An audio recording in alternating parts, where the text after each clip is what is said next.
Hello hello hello hello hello Bhushanam కూర్చో కూర్చో కూర్చో. ఇలా వచ్చావు? ఏముందిరా, నా తల్లి రమ వెళ్ళిపోయింది. నాట్ సరుకు కూడా పనిచేయడం లేదు. ఇంతకు నా తల్లి ఎలా ఉందంటే లక్షణంగా దర్జాగా మహారాణిలాగా ఉంది. అంటే అపోజిషన్ పార్టీ లేని చీఫ్ మినిస్టర్ లాగా ఉందని చెప్పు. రే భగవంతం, ఇప్పుడు నాకు ఒక పెద్ద తలనొప్పి పట్టుకుందిరా. నా రెండో సుపుత్రిక లేదు. ఏముంటుంది? లవ్ అట, లవ్. ఎవడో దీని వెంట పడ్డాడు, ఇది వాడి బుట్టలో పడింది. వాడేమంటాడు? ఏవేవో వాగ్దానాలు చేస్తున్నాడు, అరిచేతులు వైకుంఠం చూపెడుతున్నాడు. ఏమైనా పెళ్లి చేసుకుంటాడట్రా? ఏం చేయాలో ఏమీ తోచటం లేదు. ఓ పంచి, వాడి చేత ఓ లెటర్ మీద సంతకం పెట్టించి తీసుకురా చెప్తా. ఎందుకు? నాలుగు ఎక్కువనా? నువ్వు తీసుకురా, తర్వాత చెప్తానుగా. All right. అమ్మా, ఇన్విటేషన్స్ వేయించాను, తమరు చూసి సరే అంటే చాలు. అదిగా అండి, నా తెలియక అడుగుతాను, అసలు ఈ పత్రికలు, ఈ పార్టీలు, ఈ హంగామంతా ఎందుకండి? ఎందుకంటావా? అమ్మాయి గారు దొరికారని 10 మందికి తెలియజేయడానికి. తెలియజేయడానికే? మరి ఇంకే పత్రికల్లో వస్తే ప్రపంచం అంతా తెలుస్తుంది కదా. చాలేరా తెలివి. అమ్మాయి గారు దొరికారని సంతోషం, సంబరం. అమ్మాయి గారు దొరికిన సంగతి ఇప్పటికే చాలా మంది తెలిసిపోయింది. అయితే అందులో కొందరు నాలాంటి వంకర బుద్ధులు ఉన్న వాళ్ళు దొరికింది అమ్మాయి గారు కాదని, భగవంతం గారే ఎవరో ఒక అమ్మాయిని తీసుకొచ్చి. గోపి అలా అనుకుంటున్నారా? ఎవరు వాళ్ళు? ఎవరైతేలే అమ్మగారు, అది ప్రస్తుతం అనుమానంగానే ఉంది. ఇక మనం ఇవ్వబోయే పార్టీతో అనుమానం కాస్త బలపడిపోతుంది. అయినా ఈ మాత్రం దానికి ఇంత హడావుడు ఎందుకు చేయాల్సి వచ్చింది అని వాళ్ళు అనుమానించడంలో తప్పలేదుగా అమ్మగారు. అంతేనంటావా? అంతేనంటే అమ్మగారు. ఈ అమ్మాయి, అసలు నువ్వు ఇన్నేళ్ళు ఎక్కడున్నావు? ఎవరింట్లో ఉన్నావు? మీరు మీ అమ్మగారిని తెలిసే ఇంటికి వచ్చావా? అసలు నీ పేరు రాధానా? అనే రేపు పార్టీకి వచ్చే వాళ్ళంతా అమ్మాయి గారిని 1,00,000 ఎక్స్ట్రా ప్రశ్నలు అడిగితే వాటన్నిటికీ సమాధానాలు చెప్పలేక అమ్మాయి గారు. నా వల్ల కాదు, నేను భరించలేను.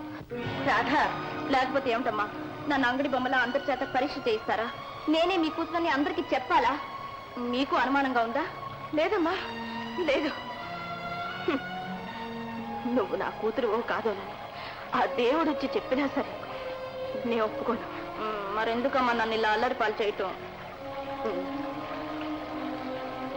సరే భగవంతం గారు. అమ్మా, పార్టీకి ఏం అక్కర్లేదు. క్యాన్సల్, అంతా క్యాన్సల్. గోపి, మళ్ళీ ఏమైనా వచ్చిందా? ఇంకేం వస్తుంది? భగవంతం గారిని నోరెత్తకుండా చేసావుగా, భలేగా తప్పించాలే గండాన్ని. చాలా చాలా థ్యాంక్స్. ఒట్టి థ్యాంక్సేనా? ఇంకేం కావాలో అడిగినంత ఇస్తావా? ఓ తప్పకుండా ఇస్తాను. ఏం కావాలో అడుగు. అడిగిన తర్వాత లేదంటే? నువ్వు లేనిది అడిగితే? లేనిది ఎవరన్నా అడుగుతారా? ఉన్నది ఎవరన్నా లేదంటారా? అయితే అడగనా? అడుగు. ఏం కావాలంటే నువ్వు గోపి, నీచుడా, దుర్మార్గుడా, చండాలుడా! అమ్మా! రాధా, ముందు లోపలికి పో, లోపలికి. అమ్మా, గోపి తప్పేమీ లేదమ్మా. నేనే గోపిని ప్రేమించాను. నువ్వు లోపలికి వెళ్తావా? నన్ను ఇక్కడే తలబాడుకు చావమంటావా? వెళ్ళు, వెళ్ళు లోపలికి. లోపలికి. చండాలుడా, అమ్మాయి మనసు ఎంత పాడు చేసావరా? తెన్నింటి వాసాలు లెక్క పెడతావా? ఇంట్లో స్వతంత్రం చనువు ఇచ్చాం కదా అని అమ్మాయిని ప్రేమించే తాగుతుందనుకున్నావా? ఎంత ధైర్యం రా నీకు, ఎన్ని గుండెలు రా నీకు! వెళ్ళు, నువ్వు ఇంకొక క్షణం ఇక్కడ ఉండటానికి వీల్లేదు. వెళ్ళు. భగవంతం గారు, వీడిని గెంటించండి బయటికి. వెళ్ళమంటే ఇక్కడ నుంచున్నానే. అమ్మాయి గారిని బొట్లో వేసుకుని ఆస్తి కాజేద్దాం అనుకున్నావా? భగవంత్ గారు, అలాంటి దురాశ నాకు ఎప్పుడు లేదు. నోరెత్తావా నీ ప్రాణాలు దక్కు. వెళ్ళు బయటికి. వెళ్తానమ్మా, వెళ్తాను.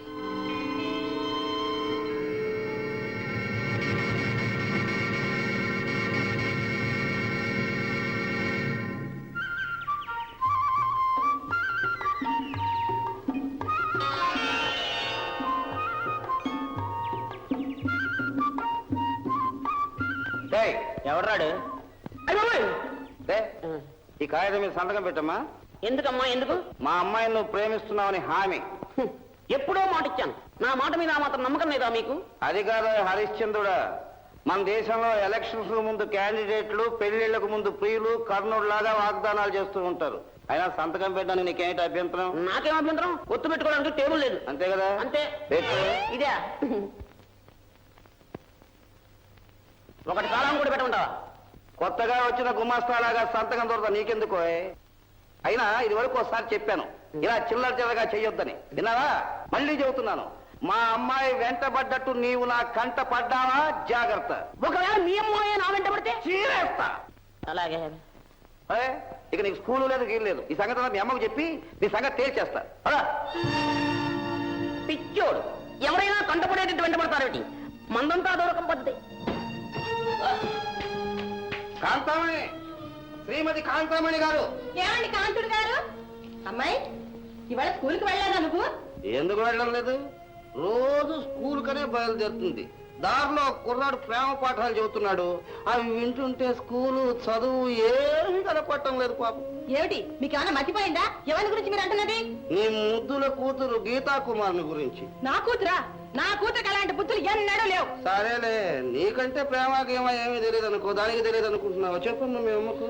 అవునమ్మా, నేను ఒక అబ్బాయిని లవ్ చేశాను. లవ్ అంటే ప్రేమ? లేదు లేదు, ప్రేమ అంటే ప్రేమే. ఇది రాకెట్ యుగం. ప్రేమించడం, పెళ్లి చేసుకోవడం, పిల్లల గండం అంతా స్పీడ్. అన్ని 16 ఏళ్ళలోపు అయిపోతాయి కదా. అవునమ్మా. అవునమ్మా, నా తల్లి. అడిగేవాళ్ళు లేకపోతే సరే. లవ్ అట లవ్. ఇదిగో ఇప్పుడే చెబుతున్నాను, ఇక బడి లేదు, చదువు లేదు. హాయిగా ఇంట్లో ఉత్తరం శుభ్రంగా అంటుదావు. మీ అమ్మకు సహాయంగానే ఉంటుంది. నా కూతురికి ఏం కర్మ? అదే మీ కూతురులా డ్రైవర్ తో కులుకుతుందా? నా అమ్మని అప్పు చేసిందా? శాంతం, ఏం కూర్చోవు? నేను కాదు, అలా బంగాళాఖాతం వెళ్ళి వినండి. కాదులకు వస్తున్నాయి. మీ కూతురు ఆ డ్రైవర్ గోపితో కులుకుతుంటే అమ్మగారు చూసి నానా చివాట్లు పెట్టి కారు కట్టి మూల పడేశారు. నిజంగానా? నువ్వు చెబుతుంది నిజమేనా? కళ్ళారా చూసాను, చెవులారా విన్నాను. గోపిగాడు అందుకనుకుంటాను. రే గోపి, రే భగవంతం, దొరికిందిరా జాయింట్ కేసు. నీ సలహా ప్రకారం వాడి సంతకంతో ఉత్తరం, నా తెలివితేటలు ఉపయోగించి మా అమ్మాయి పుస్తకంలోంచి వాడి ఫోటో తీసుకొచ్చాను. నీకు తెలుసా? తెలుసు. ఒట్టి పనికి మళ్ళీ వెళ్తావా? ఒక పెద్ద మనిషికి పుట్టిన వెధవలాగా లేడు వీడు. అబ్బా, వీణ్ణి వీణ్ణి వీణ్ణి సరే, ఏం చేస్తాయేమో నేను కుదిరేస్తున్నాను. ఒక రెండే కేసు ఉంది. ఆ గోపిగాడు ఎవడు వాడు? బంగాళలో డ్రైవర్. వాడిని తల్లి తరిపించంగా ఇప్పుడు. ఇప్పుడు ఎక్కడుంటాడు వాడు? నెహ్రూ పార్క్ పక్కన గ్యారేజ్ లేదు, అందులో చచ్చాడు. నా చేతిలో రాకుండా వాడెట్ట తెస్తాడు రా. వస్తా. చూడబాబు, ఇక్కడ గోపి అనే బుద్ధిమంతుడు ఎవరన్నా ఉన్నాడా? బుద్ధిమంతుడు అవునో కాదో గానీ గోపి మాత్రం నేనే సార్. నువ్వేనా నాయనా? ఏం సార్, ఏమన్నా రిపేర్ ఉందా? పెద్ద రిపేరే ఉంది. పదండి సార్. అసలు వస్తావా? బుద్ధి చెప్తాను. ఓకే సార్, పదండి సార్. రా. ఏంటి సార్ రిపేరు? నీ తాళ. సార్ మీరేమంటున్నారు? దానికి ముందు నువ్వేమంటావో నన్ను విన్ని. చూడనా, రాధను నువ్వు ప్రేమిస్తున్నావా అని మీకు ఎవరు చెప్పారు? నువ్వు చెప్పోయ్. ఇంతకీ మీరు ఎవరో? నీకు పెళ్లి చేయడానికి వచ్చిన నీ మామగారిని. ఇప్పుడు చెప్పు, రాధను ప్రేమిస్తున్నావా? లేదు సార్, రాధే. నార్మోయ్, నా కూతురు సంగతి నాతోనే చెబుతావా? ఏంటి, రాధ మీ కూతురా? మరి ఎవరి కూతురు అనుకున్నావురా రాధ? ఎవరి కూతురు అయితే నాకెందుకురా ఈ దురద? ఆస్తంతా వస్తుందని ఆశపడుతున్నావేమో. ఏదో అవసరం కొద్దీ, ఆపధర్మం కొద్దీ రాధగా ఉంటుంది నా కూతురు అక్కడ. అంతేగాని దానికి గాని నాకు గాని నీలాంటి దురాశలు లేవు. అలాంటి ఆశలు ఏమైనా పెట్టుకున్నావో ఒంట్లో ఎముకలు మిగలవు. జాగ్రత్త. పోయి. ఏ నాన్న, చెప్పింది గుర్తుంచుకో. సార్ మీరు చెప్పేది నిజమేనా? ఏమండి, తల రిపేర్ చేయటమా? కాదు సార్, రాధ మీ కూతురా? రాధ నా కూతురే. నా కూతురే. ఈ అమృతం సాక్షిగా నా కూతురే. ఇక మీదట బుద్ధిమంతుడిలాగా దాని జోలికి పోకుండా ఉంటావా? ఉంటా సార్. ఓ బతికిపోయావు. ఓ పోయి.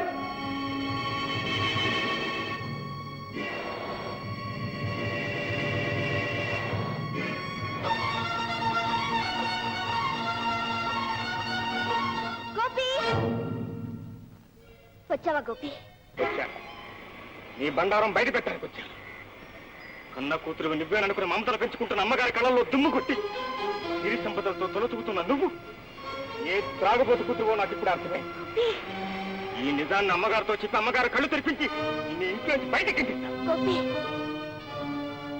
ఆ నిజం నేను అమ్మగారితో ఏనాడో చెప్పాను. నేను మీరు పోగొట్టుకున్న రాధను కానని స్పష్టంగా చెప్పాను.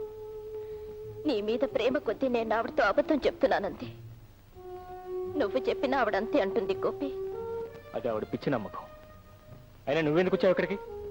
నా స్వార్థం కోసం మాత్రం కాదు. గంజి నీళ్లు లేని ఒక కుటుంబాన్ని, మందులు లేక ప్రాణాలు పోబోతున్న ఒక పసికందను కాపాడటం కోసం. ఎవరన్నో రక్షించడానికి, మా అమ్మగారే దొరికిందా నీకు మోసం చేయడానికి? నేను ఇక్కడికి ఇలా రావటం ఒక మోసం అని తెలిసి కూడా తెగించి వచ్చాను. ఆ మాట నిజమే. ఆ తర్వాత ఎందుకు ఉండిపోయాను? ఇక్కడ ఈ సిరి సంపదలు అనుభవించడానికి కాదు, తీయని కలలు కంటానికి కాదు. నేను కన్న కల ఒకటే, ఏనాటికైనా ఈ తోటలో ఉన్న చిన్న ఇంట్లో కాపురం చెయ్యాలని. ఆ కల చెరిసహంలోనే చెదిరిపోయింది. భగవంతం గారు పగపట్టి పాడు చేశారు. అయినప్పటికీ కూడా ఈ ఇంట్లో ఉన్నాను. ఎందుకు? అమ్మగారి మొహం చూసి ఆమె పెంచుకున్న అనురాగాన్ని అర్థాంతరం చేయలేక. అమ్మగారి పిచ్చి ప్రేమ వల్ల ఈ నాటకం సాగుతుంది. భగవంతం గారు ఎంత ప్రమాదకరంగా ఈ ఆట ముగింపు చేస్తాడో అని భయంగా ఉంది. గోపి, ఆట కట్టించే శక్తి ఉంటే ఆయన ఆట కట్టించు. ఆట కట్టించడమే కాదు, వాడి అంతు కనుక్కుంటా.